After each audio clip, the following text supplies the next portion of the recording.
I didn't say Happy Earth Day. Is it Earth Day today? Pardon? Happy Earth Day tomorrow. Thank you. I thought it happened on Sundays. What happened? They changed something? I don't know. Anyway, pardon?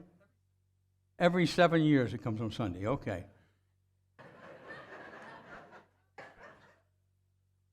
For a music director, you're full of information, you know. Yeah, okay. So there was a guy who was on a train, and it was a Sunday morning. And as the train slowed down at the station, he got up to get out. And the conductor said, "Sir, I'm sorry, but this train does not stop here. It just slows down." The guy looked really disappointed. He said, but my daughter's going to meet me here. He said, "Okay, fine. I got an idea. It really does slow down. What I will do is I will help you down, but you've got to start running while you're in the air." So he grabbed him by his coat, and he grabbed him by his seat of his pants, and he held him out over the train, and the guy starts moving his legs, puts him down, and sure enough, it works. Matter of fact, he's got so much momentum, he goes past the car where the conductor is and goes to the next car, and he's running next to that. Guy sees him, grabs him by his coat, grabs him by his pants, picks him up, puts him back in the car. It says the train doesn't stop here. You're lucky to get on. That's it. So anyway. What does it say here? No assumptions, please. That's what we're going to talk about this morning. We're going to finish up the 4 agreements, the second session on it, and I need to do a little review, obviously. So let me see how this works. It did work, yes. And so the 4 agreements is a book by Don, and Don is not his first name. That's a title. It's actually spelled D-O-N with a little d, Don Miguel Ruiz. And Don Miguel wrote this book based on Toltec philosophy and Toltec history and what they taught during the days of the Toltec in Mexico. He is a direct descendant of the Toltecs and is considered to be an enlightened one. And so what he is saying is that if you and I will live to 4 specific agreements, we will improve the way we see ourselves, we will improve the way we see others, and we will actually be able to enjoy life more. And these are not easy agreements, because as you can see here, the first agreement, this worked a second ago. The first agreement is somebody on PowerPoint. Take me to the next one, please. Well, the first agreement, okay, is, be impeccable with your word. We talked about this last week. And basically what that means is you allow the divine that you are, the divine ideas that you have, to become divine expressions in your life and in the world. That's what happens. And when you do that, you then are living in alignment with universal law. You are living in alignment with that which is within you, called the Christ or the I Am. And when you're able to do that, now you're beginning to be impeccable with your word. Now, sometimes we, get away from that because we are in the human condition, but it doesn't mean that you're a failure. It simply means that you just got to get a little better with it. And so we have that. The second agreement we talked about last week was don't take anything personally. Did anybody this week take anything personally? Oh, come on. Yeah, all right, yeah. I did once a day. Anyway, and so don't take anything personally. And what that means, basically, is that when I take something personally, I am believing that what the person said is true. And it may not be. It probably isn't. Or, when somebody says something to me and I take it personally, what's happening is I am then turning around and remembering something from the past that upset me, and then I become upset again because of what happened in the past, not what's happening right now. Now, the third one I want to talk just for a few minutes about is, don't make any assumptions. It's interesting, there's a study that was recently done about 2025 and what people believe 2025 will be like based on our past with the COVID. 47% of the people said 2025 will be worse, the worst year we've had in years. 47% of the people. 39% said it's going to be better. I'm going to listen to the 39%. And then there was a group of people who said, I don't know. 14%, I think, if that adds up. But basically, what's happening is they are making an assumption. And with the kind of world that we appear to be living in today, the way it affects us, what they were really saying is, I don't see not just COVID, I don't see the world getting any better in 2025. The wars, the issues, all the things that are going on in our world that we need to pay attention to. But what they're saying is, I don't have any hope that it's going to get any better. And yet what we know is that we progress, we evolve, we don't go backwards. And understanding it, knowing that, and keeping that in our minds and keeping our values in our minds, we then can say 2025 is going to be the best year I've ever had. It's up to us. What are you predicting? What are you saying? And so the assumption in that kind of case really puts people down, if you would. But it is an assumption. There's another thing about assumptions. They have an iceberg effect. Well, what does that mean? Well, if you look at the story of the Titanic, you know exactly what that means. Okay? That on the top of the iceberg, the tip is what we see. But below, we cannot see. And we have no idea what's going on down there. And so we live sometimes in an iceberg effect. We look at what's going on or appears to be going on, and we assume that is the truth. And when we assume it is the truth, we then create the bottom of the iceberg out of assumptions. And that can get us in all kinds of trouble. Because when I assume that I'm going to hit that iceberg because it's so big, I can't miss it, then we start to make the assumption that I am not enough, that life is tough, and sometimes it is, that the world is not going to get better, that underneath what I see is the tip of the iceberg, all the issues going on in our lives today. They've been going on for years, by the way. They just promote them better.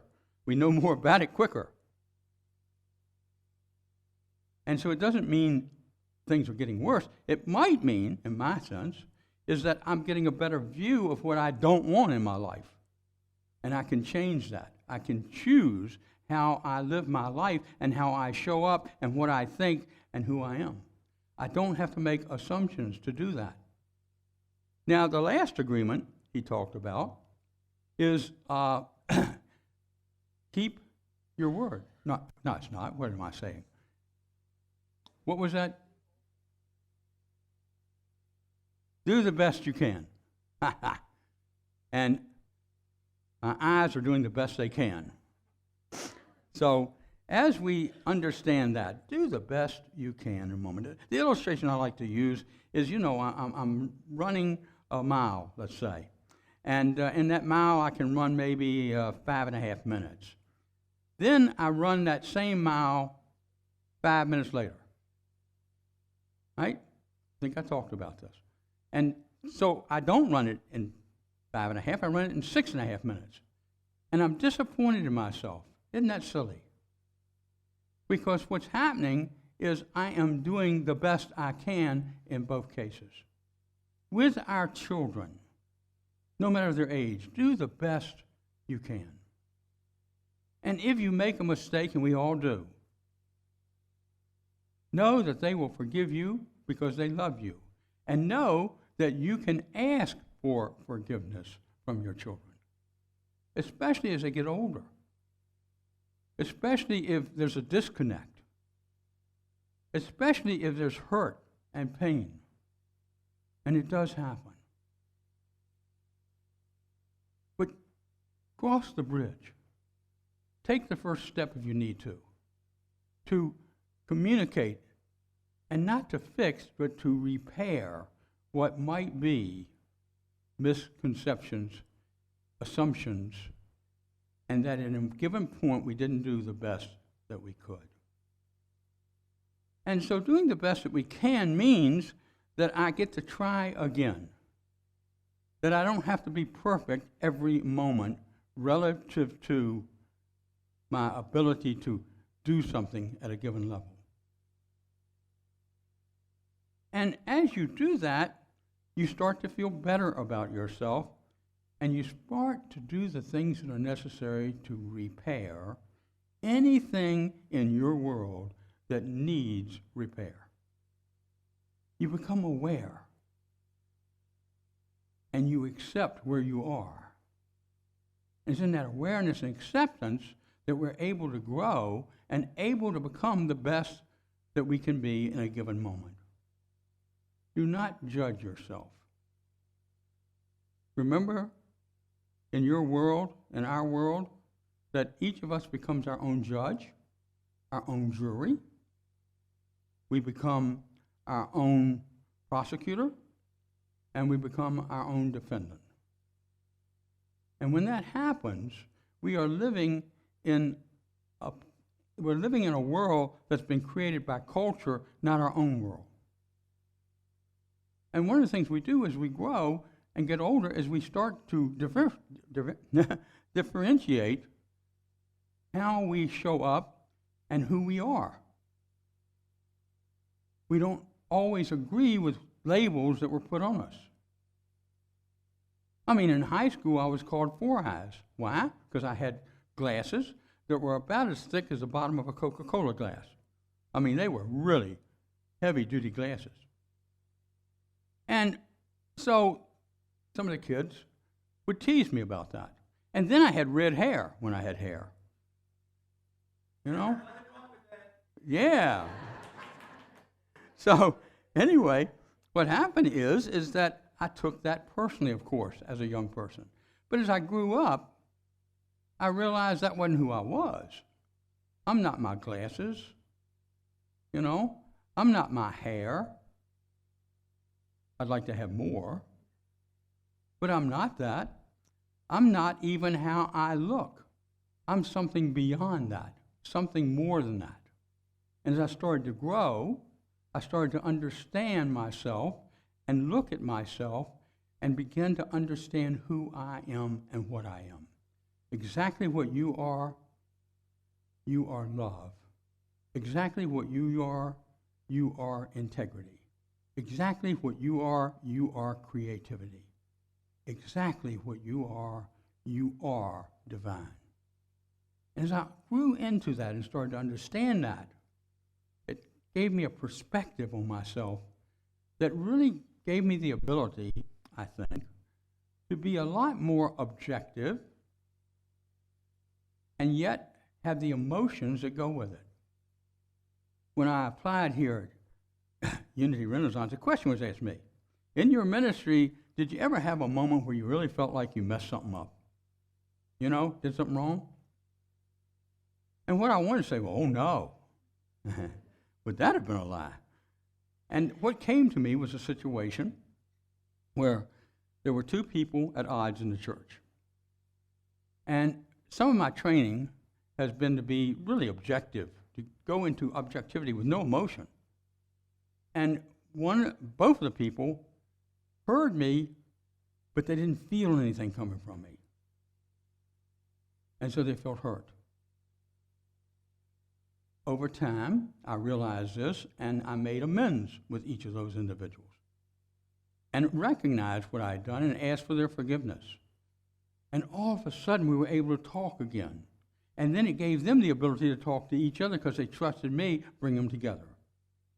But for a couple of weeks, they were like, what's going on here? You're supposed to be my friend. You're supposed to be my minister. And what I was an objective individual sitting there listening to the story and showing no emotion whatsoever because I wanted to be fair. Okay? And so as we begin to understand in our relationships that we make mistakes, we then can turn around and change those mistakes. And we can be even better than we were before. Now, I ask a few questions here, and I'm going to warn the camera people I'm moving to the platform. And the first question I ask is, my whole life I have struggled with feelings of inadequacy, particularly when around people in positions of authority or those whose intelligence I feel far exceeds my own. How can I make a lasting change in this area?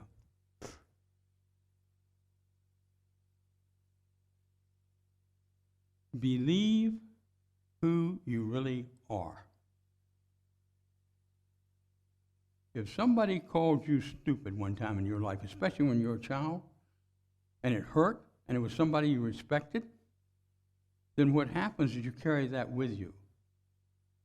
And over time, maybe you do know that you really are intelligent. You got great grades in school, you got great grades in college, you do great work, and you know you're intelligent. But if your boss says to you, you are acting stupid, how could you act that way? It will bring back that statement that was given to you as a child. And you may find yourself getting angry. What we really have to do is understand that we are adequate. Understand that we do not believe about ourselves what that person is saying. Understand that person doesn't really know us that well. I don't care if they've worked with us for 10 years. They really do not know us that well. And if I know myself, then I can just say, oh, that's interesting. I am stupid sometimes and laugh, rather than getting all tight or wanting to quit the job. So as we have that kind of question, we start to understand that the biggest thing is that you are fine just the way you are, and that each of us is, that we are filled with love and understanding. The next question is, I am doing my best not to take anything personally. I understand it's not about me, but when people criticize me or say something hurtful, I still really feel awful. What am I doing wrong? Oh, well, you're being human. But you know what you're doing? You're believing that person is telling you the truth. And they may not know you that well. Or you're comparing yourself to someone else. You know, when I'm on a golf course, I do not compare myself to Tiger Woods. And neither would Tiger Woods, okay? And so if I try to play golf and feel like I should end up under par, like Tiger Woods does sometimes, then I'm going to be disappointed in myself. I'm not going to be happy with my game, and I'm going to stop enjoying what I enjoyed the most in my life when it comes to sports. It's my choice. If I do the best that I can, I'm doing fine, and not take anything else personally. Remember, when we take something personally, we are buying into what the other person is saying. We're forgetting that they really don't know us, and I don't know them. We're forgetting that what they're saying to me is, you know, I'm telling you what I believe about you because I believe it about myself. I'm coming from my experience, not your experience. When I start to think of it that way, I can then allow myself not to take things personally, not to get caught up in what somebody else thinks, because really it's not important. Then the next question, how do I develop the discipline to apply the 4 agreements? Practice. practice. And again, don't get discouraged if you keep it for one day and the next day you're off. The nice thing is you can be aware and you can be accepting of what happened. And then we can step into this awareness and say, oh, I wasn't keeping my word. I may want to go and make amends. I may want to straighten it out if it's really important. Or I may say, I didn't keep my word with myself. And so I forgive myself. I don't judge myself. If it comes from somebody else's viewpoint, I can forgive that person and not judge myself or judge them. Because part of the 4 agreements is being all about how I show up based on what I believe. In unity, we have certain values. We have love as a value here at Unity of Richmond, Unity of Renaissance. Whew, the years go by. Unity of Renaissance. We have love, and we know it, we feel it, we experience it, and your value says that we're going to share that with one another. We have creativity. We're going to be creative. We have spiritual growth, and that comes in 2 ways. One, there's the spiritual growth that you experience individually and continue to experience, and that's why you come here for 30, 40 years. Because there's always this opportunity to grow spiritually. And then there is another spiritual growth that I would mention to you, and that is, and you've experienced this, that is the growth of the ministry itself. And so as I start to understand this opportunity to grow, I start to live within my value system. I begin to see myself showing up. I begin to feel myself showing up. And when I do that, I'm able to step in and be the Christ that I am. Each and every one of us can do that. We're all doing it here at Unity Renaissance. I see it. If nothing I have learned about Unity Renaissance is that you guys have values and you live by your values. That you are people who care for one another. I mean, sometimes we get requests about somebody who maybe has an issue, a health issue, or whatever it might be, and people want to help them out. And they got like 5 ideas will come up all at one time on a phone call. And sometimes those people don't want that help. So in our caring, we have to listen to what they want and not assume what they want, right? And that's important. At the same time, we are doing the best we can. Each and every one of you are doing the best you can to support the people in this ministry. And it's beautiful. It is a beautiful picture to behold, especially as an interim minister.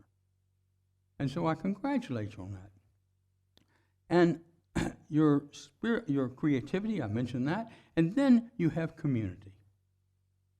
Boy, I don't know where you can go anywhere else to have any more community than you guys have, okay? Every night of the week. In the daytime. On Sundays. We have community. And one of the things that's a key ingredient to community is having lunch together. Sitting and nibbling something together and talking. That's an important part of community. When I was in El Paso, obviously the church was about 70% Hispanic, okay? Mexican American. And what would happen is that we would have a big meal every Sunday. Huge meals. Because that's the culture. I only gained 20 pounds during that time. And I had somebody to blame. No. But basically, you see, coming together to commune together is so vitally important. And again, I'm not telling you something you don't know. You do it beautifully. And so to live in these 4 agreements means that we adopt the values that we say we are. It means that we become the mission and the vision that we say we are. And we become aware of it. We become aware of it. And that's the hardest part to do. And when I do that, I am now taking my values, putting them together with the 4 agreements, and coming up with a life that says yes. Life that says, I am the Christ. A life that says, I am love. A life that says, I am compassionate. And so, it's still not going? There we go. Back to the 4 agreements again. So, we're having a class on the 4 agreements. We've got one more class left. Anybody's welcome to sit in if you'd like. We're having some really healthy, I think, and good discussions, and it's a great class. Not because of me, because of the people in it. I want to straighten that out. And there's one more Wednesday that's coming Wednesday night. It's 7 o'clock. And if you haven't been at all, you're welcome to come. It's online. You can get online through our website and try it out. Maybe get just a little more of what are these 4 agreements and why are they important in my life. I'm thankful for the book. I'm thankful for Don Miguel and his son, by the way, who also travels and promotes it, who I had a chance to meet and talk with, and the work that is done and how it blends in so beautifully with unity teachings. It's just a different way of teaching the same thing. You are love. You are life. You are the Christ. Thank you.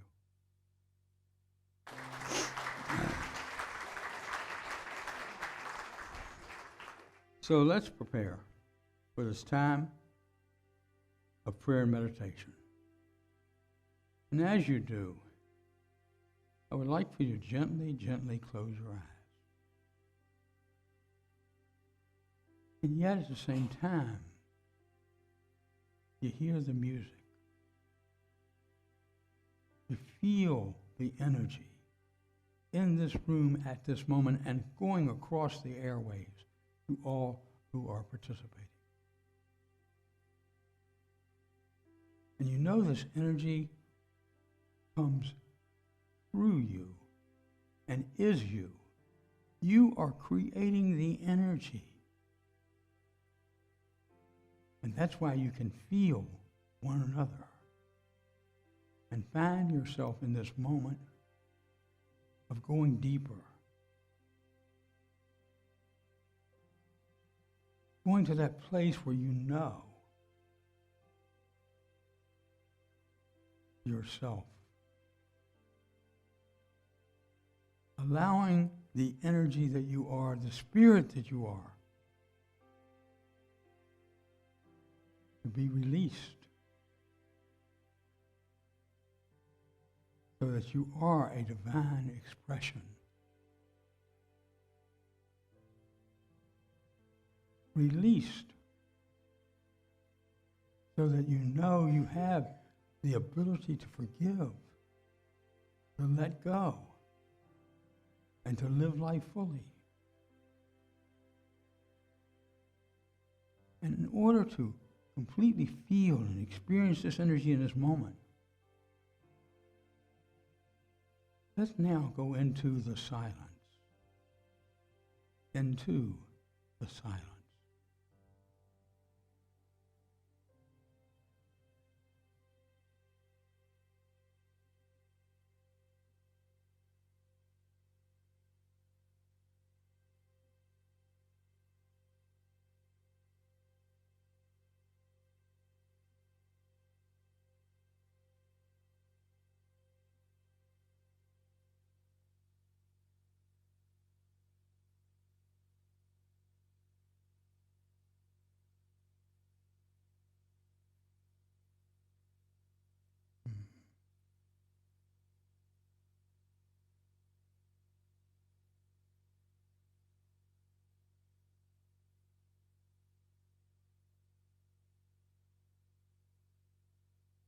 And now allow the antenna that you are feel the energy and to know all is well. Amen.